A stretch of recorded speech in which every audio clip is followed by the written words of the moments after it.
Hello everyone, welcome back to my channel Study with Aarti, and today we will going to discuss about a very important topic which is socialization यानी समाजीकरण। तो जैसा कि आपने मेरी पहली वाली वीडियो में देखा होगा, हमने इससे पहले NCF 2005 का जो टॉपिक था वो कवर किया था। आज हम करने जा रहे हैं समाजीकरण। सोशलाइजेशन काफी इम्पोर्टेंट टॉपिक है और यहाँ से आपको सीटेट में क्वेश्चन देखने को जरूर जरूर मिलेगा, तो प्लीज अच्छे से देखना समझना। तो समाजीकरण एक ऐसी प्रक्रिया होती है जिसमें मानव समाज द्वारा सीखता है और यह पूरे जीवन तक निरंतर चलती रहती है। अगर हम एक मिनट थिंकिंग। तो जो आपका समाजीकरण होता है, सोशलाइजेशन होता है, वो एक ऐसी प्रक्रिया होती है जो कि जीवन तक चलती रहती है।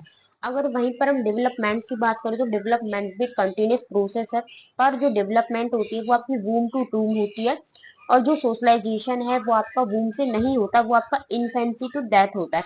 क्योंकि समाजीकरण तो तब होगा ना जब आप समाज में जाओगे, समाज में बैठोगे, उठोगे। ऐसा नहीं है कि इन्फेंसी पीरियड होता है उसमें बच्चा समाज में जाने लगता है, बैठने लगता है, बट ये है कि उसके जो आसपास के लोग होते हैं उसके पास वो जो छोटा सा बच्चा होता है, आपने देखा होगा कि जो लोग होते हैं वो उससे बातें बातें करते हैं, तो वहां से उसका समाजीकरण होना स्टार्ट हो जाता है। तो इस वजह से हम कह सकते हैं कि जो आपका सोशलाइजेशन है वो वूम टू टूम ना होकर इन्फेंसी टू डेथ हम कह सकते हैं, और ये कंटिन्यूस प्रोसेस है क्योंकि आपका जो सोशलाइजेशन है वो लगातार होता रहता है, क्योंकि आप लगातार लोगों के संपर्क में आते रहते हो। अगर आप लोगों के संपर्क में आओगे तो दैट मीन्स आपका सोशलाइजेशन होगा, आप कुछ ना कुछ चीजें उनसे सीखोगे। यहीं पर अगर हम बात करें कि समाजीकरण को कौन कौन सी जो चीजें वो प्रभावित करती है, तो आपका पालन पोषण हो गया, सहयोग हो गया, आपका अनुकरण हो गया, और आपका पुरस्कार एवं दंड हो गया। तो ये सारी जो चीजें हैं वो आपके सोशलाइजेशन को इफेक्ट करती हैं, प्रभावित करती हैं। तो अब हम बात करेंगे जो समाजीकरण की इकाइयां होती है, कौन कौन सी आप यूनिट्स कह सकते हो सोशलाइजेशन की। तो आपकी फर्स्ट है आपकी फैमिली, सेकंड आपका स्कूल, टीचर और मीडिया। ये सभी क्या है, ये सभी आपकी जो समाजीकरण है उसकी इकाइयां हैं, यानी जो ये चीजें हैं वो कहीं ना कहीं हमारे समाजीकरण सोशलाइजेशन में एक अपना महत्वपूर्ण योगदान दिखाती है। अब यहाँ पर देखिए, यहाँ पर क्या है कि बच्चों के समाजीकरण के मुख्य दो तरह की एजेंसियां होती हैं। जो बच्चों में सामाजिकरण होता है उसकी दो प्रमुख एजेंसी है आपकी, फर्स्ट है एक्टिव एजेंसी, सेकंड है पैसिव एजेंसी। यानी एक्टिव एजेंसी का मतलब है जहां पर बच्चा सक्रिय होता है, जहां पर बच्चे पर सीधा प्रभाव पड़ता हो उसे हम एक्टिव एजेंसी कहते हैं, और जहां पर बच्चे पर सीधा प्रभाव ना पड़े उसको आप पैसिव एजेंसी कह सकते हो। अब सक्रिय एजेंसी, एक्टिव एजेंसी कैसे है कि जैसे कि आपके परिवार हैं, दोस्त हैं, पड़ोसी, रिश्तेदार, स्वास्थ्य, कला, स्कूल, ये सभी क्या है, ये सभी आपकी एक्टिव एजेंसी है, क्योंकि यहाँ पर बच्चे पर सीधा प्रभाव पड़ता है। आप परिवार में आप लोगों को जानते हो, आप एक दूसरे से बातें करोगे तो वहां पर क्या है, वहां पर सीधा इम्पैक्ट पड़ेगा बच्चे पर।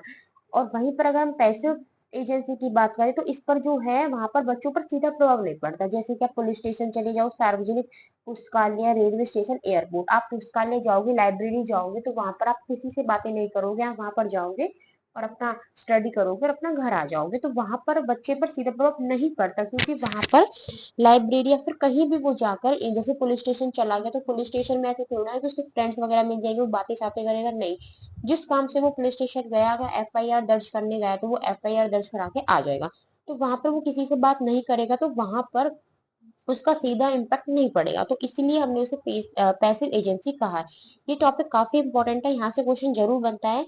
आपको क्वेश्चन दे दिया जाएगा कि सक्रिय एजेंसी कौन सी है, यानी सक्रिय एजेंसी कौन सी है जो बच्चे पर सीधा प्रभाव डालती है। तो ऑप्शन में आपके परिवार, पुलिस स्टेशन, सार्वजनिक पुस्तकालय, रेलवे स्टेशन, इस तरीके से करके ऑप्शन होंगे, तो आपको पता होना चाहिए कि एक्टिव एजेंसी कौन सी होती है जहां पर बच्चे पर सीधा प्रभाव पड़ता है, पैसिव एजेंसी जहां पर बच्चे पर सीधा प्रभाव नहीं पड़ता, यानी सोशलाइजेशन का सीधा प्रभाव नहीं पड़ता।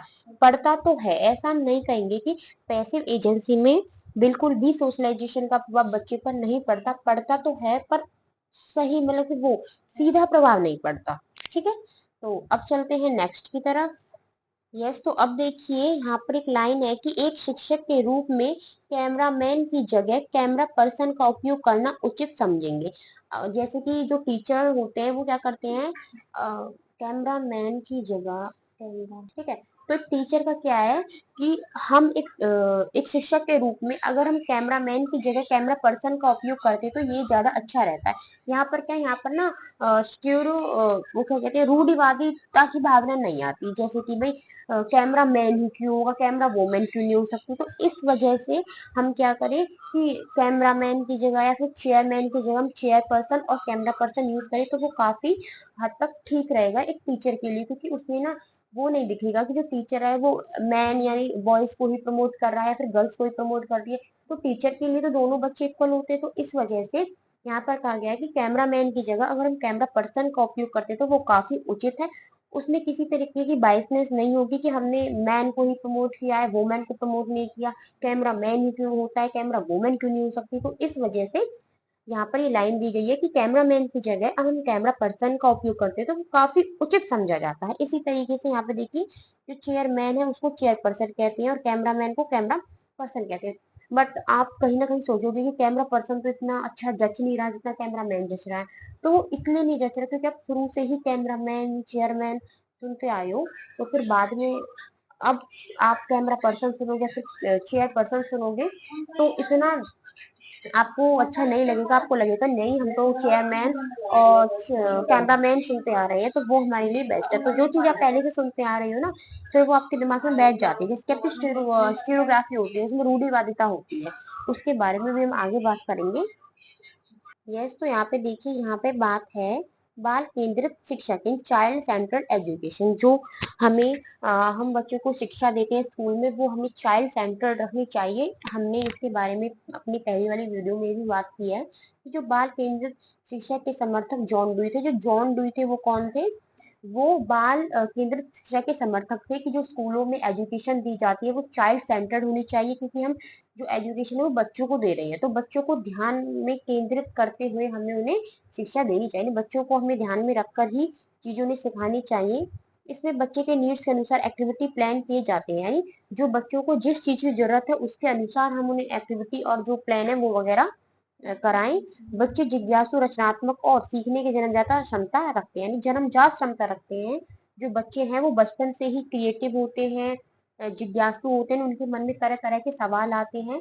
तो वो जन्मजात यानी उनमें ये क्षमता बचपन से ही होती है, जब से उनका जन्म होता है। बस हमें ये क्षमता निखारनी होती है। अगर बच्चा, हम क्लास में किसी टॉपिक को पढ़ा रहे हैं और अगर बच्चा हमसे क्वेश्चन करता है तो हमें उसे डांट कर बैठाना नहीं चाहिए, बल्कि उसको प्रोत्साहित करना चाहिए कि हाँ, वो क्वेश्चन पूछना चाह रहा है, हमें उसे क्वेश्चन बतानी चाहिए कि बच्चे में वहां से उसकी जिज्ञासा पन की झलक दिख रही है कि बच्चा जिज्ञासु है। और जो ये जिज्ञासु है, रचनात्मक है और जो सीखने की जो क्षमता है वो तो बच्चा जन्मजात से रखता है।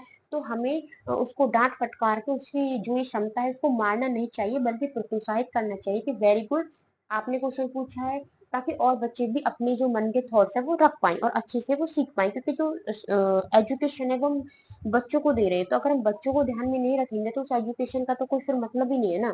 तो यही बात जॉन डुई ने कही है। भारत में बाल केंद्रित शिक्षा का श्रेय बेधक को दिया जाता है। अगर हम भारत की बात करें तो जो गीजूबाई बेधका है उनको दिया गया है जो बाल केंद्रित शिक्षा का आपका श्रेय है। प्रगतिशील विद्यालय 1896 में खोले गए थे। जो प्रगतिशील विद्यालय थे वो कब खोले गए? वो 1896 में खोले गए थे। प्रगतिशील विद्यालय में करके सीखने पर जोर दिया जाता था। जो प्रगतिशील विद्यालय कैसे थे? जिसमें करके सीखने पर जोर देते थे, रटने पर जोर नहीं देते थे, कि पहले बच्चे करें और करके वो देखे कि वो, क्योंकि देखिए, जब आप किसी चीज को करते हो तो वो आपको ज्यादा याद रहती है। जैसे साइंस के आपको एक्सपेरिमेंट बता दिया जाए और एक तरफ आपको करवाया जाए, तो जो आपको बता दिया जाएगा शायद वो आपके इतनी समझ में ना आए, पर अगर आपको एक्सपेरिमेंट करके दिखाया जा रहा है तो वो आपको ज्यादा समझ में आएगा। तो जो प्रगतिशील विद्यालय थे उसमें भी हमने करके सीखने पर जोर दिया है कि बच्चों को कराएंगे तब वो ज्यादा बेटर सीख पाएंगे। प्रगतिशील विद्यालय में बच्चा समाधानकर्ता बने और महत्वपूर्ण कौशल व चिंतन सीखे, यानी वो खुद अपनी समस्या का समाधानकर्ता बने और जो महत्वपूर्ण कौशल है उन पर चिंतन करे। क्योंकि अगर हम एक्सपेरिमेंट करेंगे ना तो बच्चे के मन में क्वेश्चन आएगा, वो खुद करने की सोचेगा कि अच्छा हमने इसमें ये मिला दिया, अगर इसमें ये मिला देते तो, जैसे हम एसिड में वाटर मिलाते हैं, नहीं नहीं सॉरी, वाटर में एसिड मिलाते हैं, तो बच्चा ये सोचेगा कि एसिड में वाटर क्यों मिलाते हैं। नहीं, मतलब क्या कह रही हूँ मैं, हाँ, हम देखिए जो ये साइंस का क्वेश्चन है, मैं आपको बता देती हूँ कि हम जब हमें कोई जो डाइल्यूशन बनाना होता है तो हम एसिड में वाटर नहीं मिलाते, वाटर में एसिड मिलाते हैं। उसके उसके पीछे क्या है कि अगर हम डायरेक्ट एसिड में वाटर मिलाएंगे तो वहां से वो हीट निकलेगी, तो वो हमें कॉज भी कर सकती है, हमारे लिए खतरनाक हो सकती है। जैसे कि आप तवे पर, गर्म तवे पर पानी डालते हो तो धुआं सा निकलता है, तो वो आपको जला सकता है। तो इस वजह से हमें पानी में एसिड मिलाना चाहिए, ना कि एसिड में पानी मिलाना चाहिए। तो ये जो चीजें हैं ये बच्चे के मन में आएंगी कि हमने वाटर में एसिड मिलाया, क्या हो अगर हम एसिड में वाटर मिला दें। तो ये चीज क्या है, जब हम बच्चों को एक्सपेरिमेंट के लिए ले जाएंगे तो ये चीज उसके मन में आएंगी और बच्चा क्रिएटिव बनेगा और जिज्ञासु और बनेगा। बच्चा वर्तमान बच्चा वर्तमान जीवन के लिए सीखे, यानी लर्निंग फॉर प्रेजेंट लाइफ, यानी वो ऐसी चीजें भी सीखे जो उसकी प्रेजेंट लाइफ से जुड़ी हुई हो, जो उसकी दिनचर्या में काम आए। अगर हम बच्चों को वो चीजें नहीं सिखाएंगे जो उसकी दिनचर्या में काम आ रही है तो क्या फायदा। तो हमें बच्चों को ऐसी चीजें भी सिखानी चाहिए जो उसकी डेली लाइफ के लिए इंपॉर्टेंट हो और डेली बेसिस पर उसके काम आए। तो आज की वीडियो में इतना ही। आई होप आपको वीडियो पसंद आई होगी, और मिलते हैं नेक्स्ट वीडियो में। 2-3 दिन का और रह रहा है जो आपका सीडीपी है, उसके बाद जो सीडीपी के नोट्स हैं हिमांशु मैम के, वो कंप्लीट हम रिवीजन कर लेंगे। अगर आपको फिर भी किसी टॉपिक में दिक्कत होती है तो आप कमेंट करके बता सकते हैं, उस टॉपिक के लिए हम अलग से वीडियो बना देंगे। वैसे इतना टफ नहीं है सीडीपी का सिलेबस, अगर आप मन लगा के अच्छे से पढ़ो और वीडियोस को देखो और फिर खुद से रिवीजन करो तो हो जाएगा। और जो ये पीडीएफ है जो ये नोट्स है उनकी पीडीएफ मैं आपको प्रोवाइड करा चुकी हूँ। आप मेरे चैनल के प्लेलिस्ट में, नहीं सॉरी प्लेलिस्ट नहीं, क्या होता है वो, पता नहीं, देख लेना, उसमें मैंने नोट्स की जो पीडीएफ है वो डाल रखे है। मैं इस वीडियो के डिस्क्रिप्शन बॉक्स में भी जो पीडीएफ की लिंक है वो लगा दूंगी, तो वहां से जाके डाउनलोड कर सकते हो, अपनी तैयारी को बेटर बना सकते हैं। Then bye.